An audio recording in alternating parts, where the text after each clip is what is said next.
Hello, everyone. Good to be here. My name is Matt Ruby. I am the founder of Vooza. Basically, you could go to Vooza.com, see what we do there. We bring you behind the scenes of our startup with a lot of videos that show you our techniques, our strategy, bring you behind the scenes at Vooza. How many people here have checked out Vooza, just by a show of hands? Great, okay. So you guys know a little bit of what you're in for. If you don't know what Vooza, the actual app, does, we bring together a lot of cutting-edge stuff. Big data, the cloud, wearable tech, bots, artificial intelligence, virtual reality, Internet of Things, and a lot of buzzwords to come that we don't even know about yet. Okay, because as we like to say, skate to where the puck is going to be, not where it has been. All right, which is a quote, of course, by Pele. Now, people say, well, what is this app going to do? It's going to change the way we live, work, and communicate. So I hope you guys are all excited for all those big changes that Vooza is going to bring. A little bit of background about me personally. I am a startup guru. You may be wondering, how can I tell that he's actually a startup guru? Well, I'll give you some reasons that prove that I'm a startup guru. For one, I dress like Steve Jobs. Very important quality. That's how you know I mean what I'm saying. What else? How else can you tell I'm a startup guru? Well, I drive a Tesla.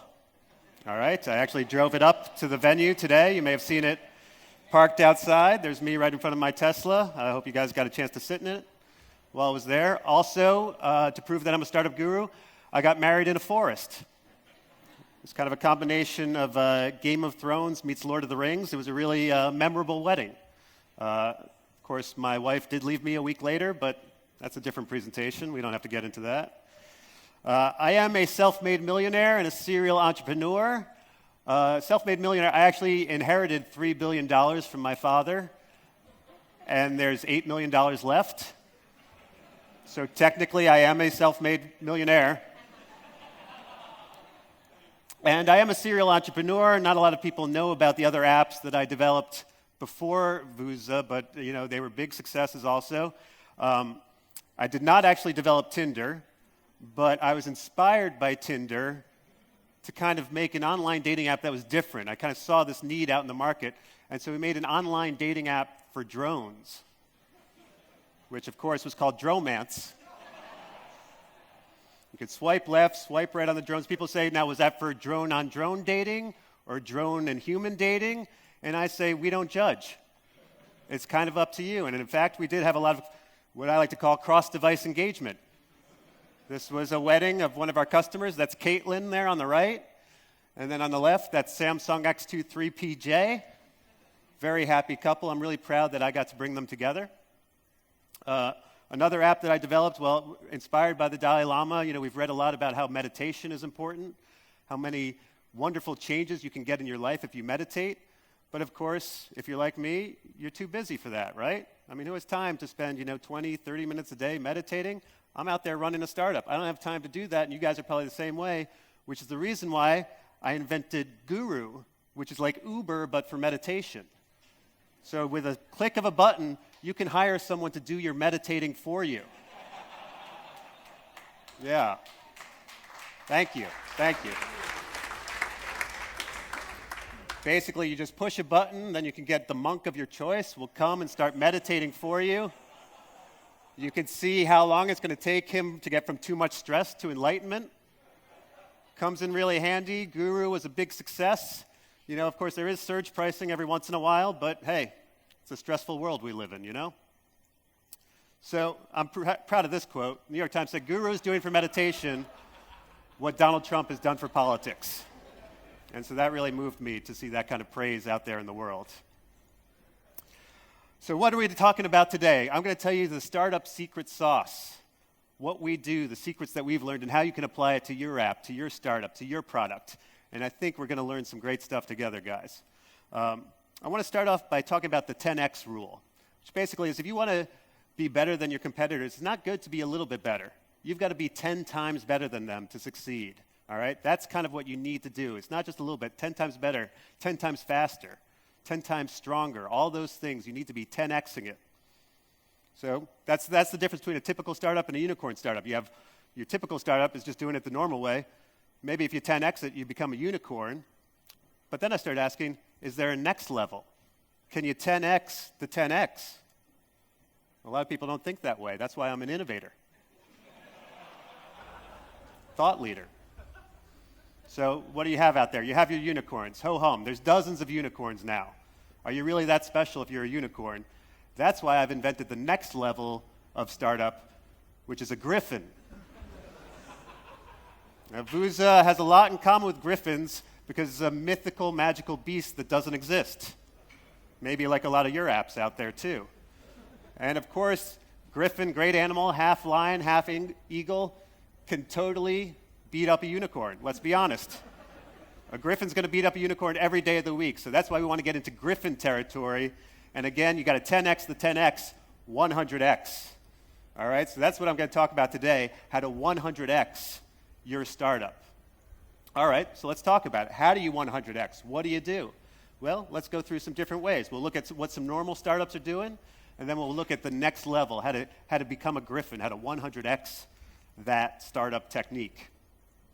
So let's begin with something that's happening at a lot of startups now. You see this in Silicon Valley a lot, meal replacement drinks.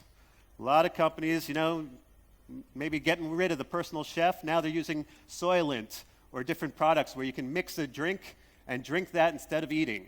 And the programmers at Vooza, they really love it, because I will say this.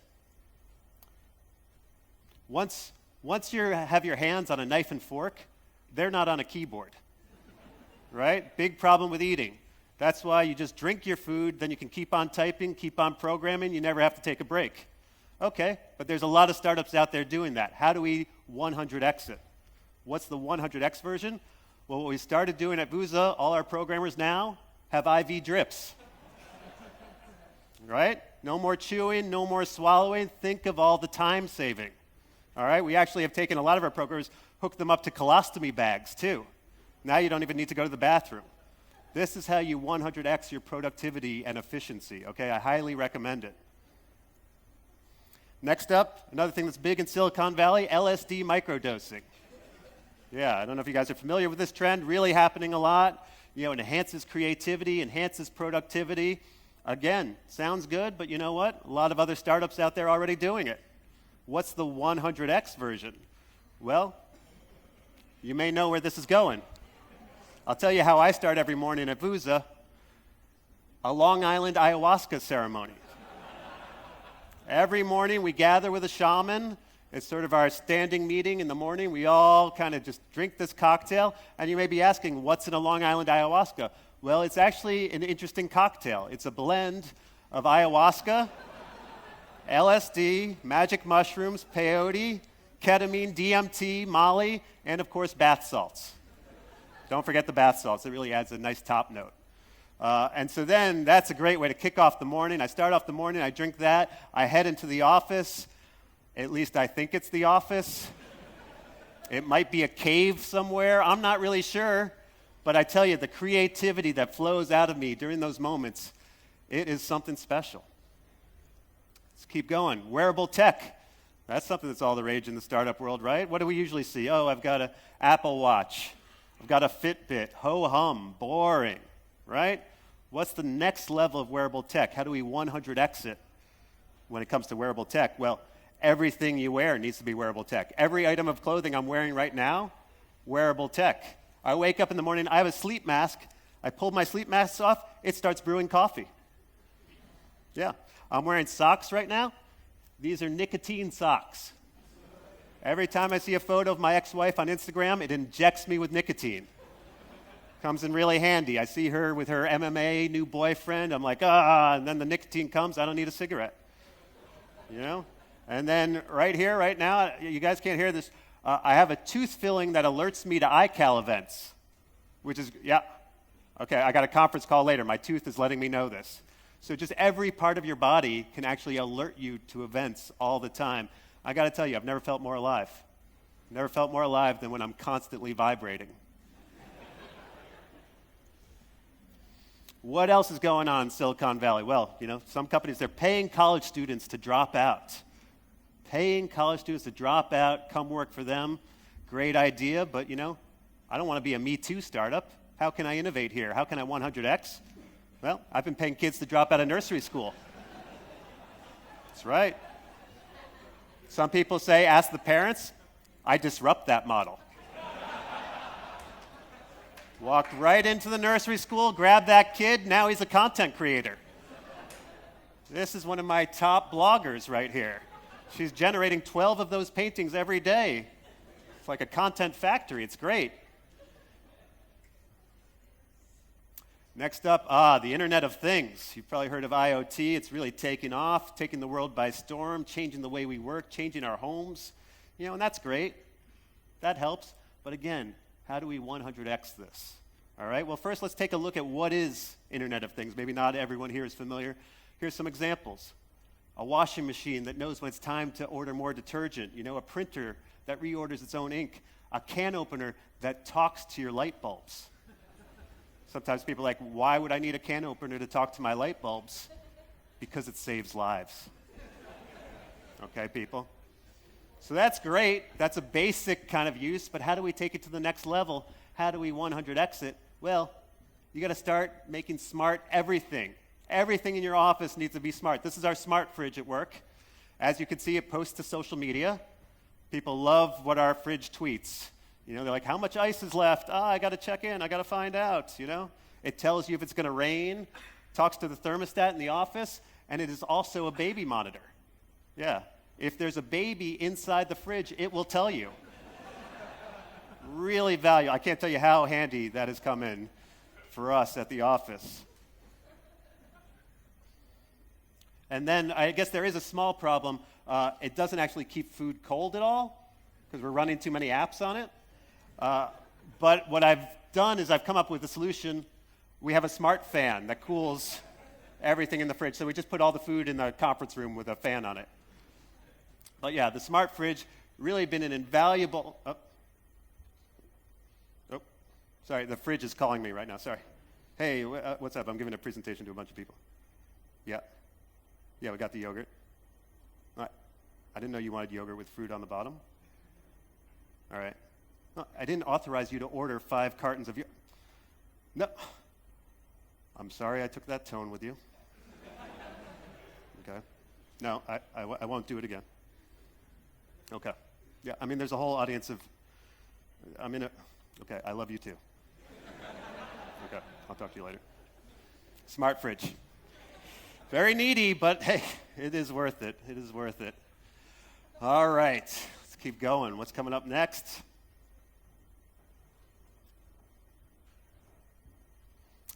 Mindfulness in the workplace. We talked a little bit about meditation. Big deal in Silicon Valley right now. Google teaching mindfulness, teaching meditation to all its employees.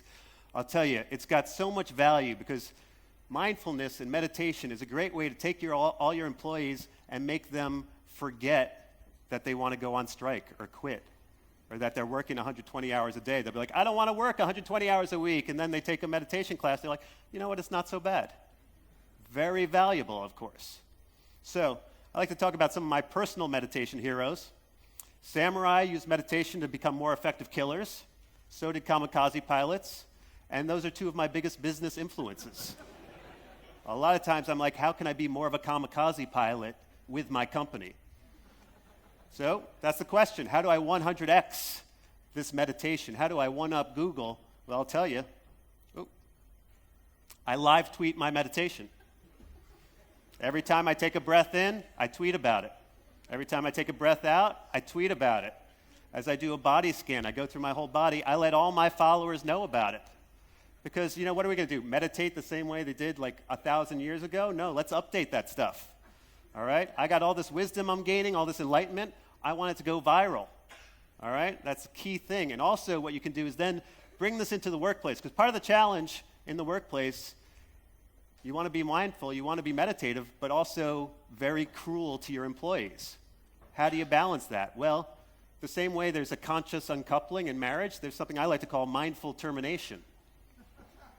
Yeah. So I bring an employee into the office. I don't say he's fired. I say he's going through an employment liberation. Yeah.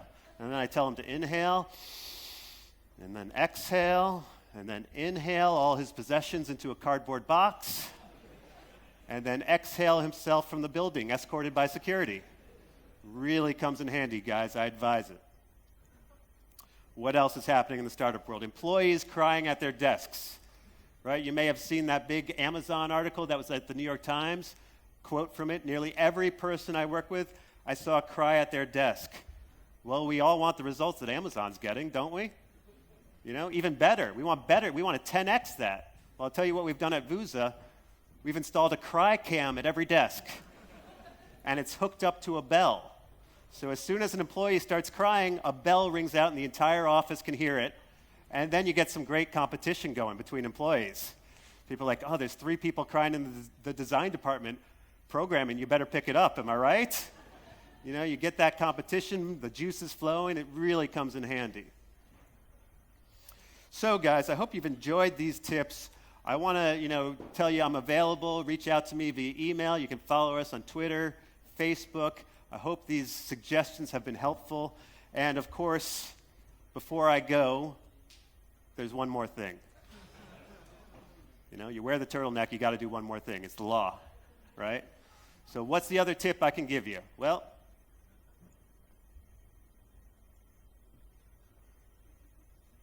office perks.